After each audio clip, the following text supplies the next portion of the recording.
Boa noite, eu me chamo Carlos Belmonte e vou falar sobre funções da linguagem. Bom, antes de tudo, devemos nos perguntar para que serve a linguagem. Sabemos que a linguagem é uma das formas de apreensão e de comunicação das coisas do mundo. O ser humano, ao viver em conjunto, utiliza vários códigos para representar o que pensa, o que sente, o que vê ou o que faz. A multiplicidade da linguagem pode ser sintetizada em 6 funções ou finalidades básicas, tais como função referencial ou denotativa, função expressiva ou emotiva, função apelativa ou conotativa, função poética, função fática e função metalinguística. Características. O que é que nós temos por características dessas 6 funções?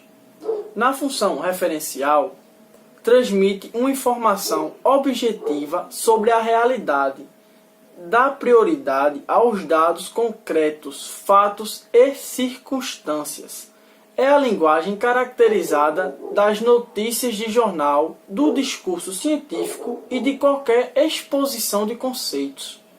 Coloca em evidência o referente, ou seja, o assunto ao qual a mensagem se refere. Tendo como exemplo da função referencial, numa cesta de vinho temos um cacho de uva, uma maçã, uma laranja, uma banana e um morango.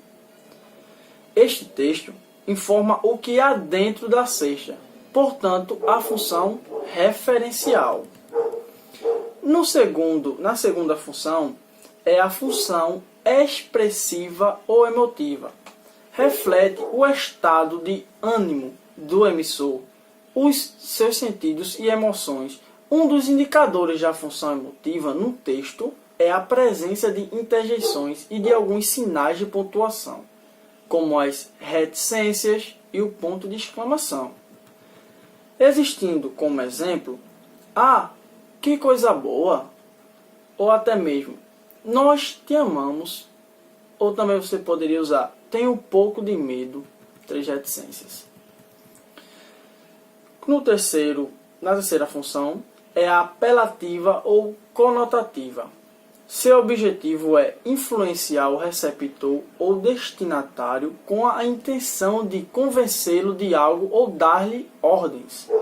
Como o emissor se dirige ao receptor, é comum o uso de tu e você, ou o nome da pessoa, além dos vocativos e imperativo. É a linguagem usada nos discursos, sermões e propagandas que se dirigem diretamente ao consumidor. Exemplos de tal: não perca esta promoção. Você já tomou banho?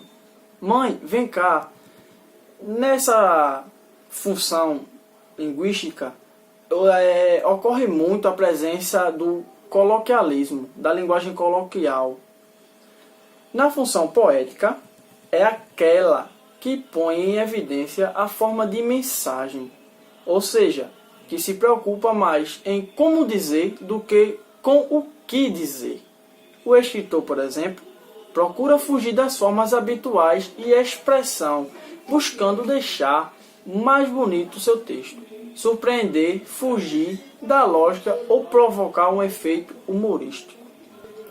Embora seja própria da obra literária, a função poética não é exclusiva da poesia nem da literatura em geral, pois se encontra com frequência nas expressões cotidianas de valor metafórico e na publicidade.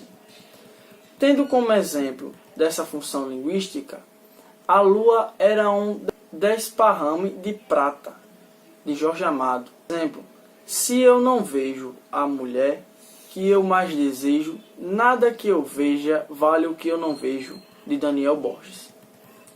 Função fática. Ela tem por finalidade estabelecer, prolongar ou interromper a comunicação.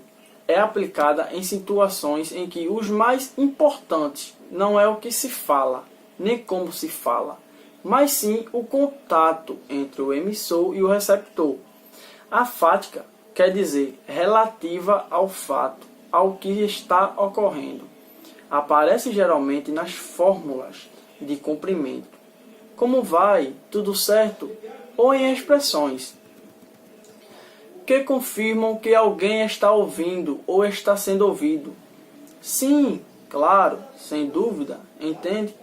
Não é mesmo? É a linguagem das falas telefônicas, saudações e similares. Tendo como exemplo, alô, está me ouvindo? Um exemplo de uma ligação.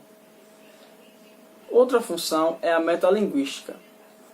Esta função refere-se à metalinguagem, que ocorre quando o emissor explica um código usando o próprio código. É a poesia que fala da poesia, da sua função e do poeta. Um texto que comenta outro texto. As gramáticas e os dicionários são exemplos de metalinguagem. Em resumo, funções da linguagem são recursos de ênfase que atuam segundo a intenção do produtor da mensagem. Deixando para vocês um importante livro de bastante ênfase e que usa muito da metalinguagem, como de outras funções da linguagem que eu falei. É o livro de Auguste Curry, Pras Brilhantes, Professores Fascinantes. Esse livro relata como usar da ferramenta da educação para promover a formação de pensadores. Ele quer mostrar como que a correlação entre família e educadores em conjunto a uma sociedade pode mudar a forma de pensar de muitas pessoas. E deixando como frase de reflexão ou uma frase interessante ninguém é tão grande que não possa aprender, nem tão pequeno que não possa ensinar. Esopo.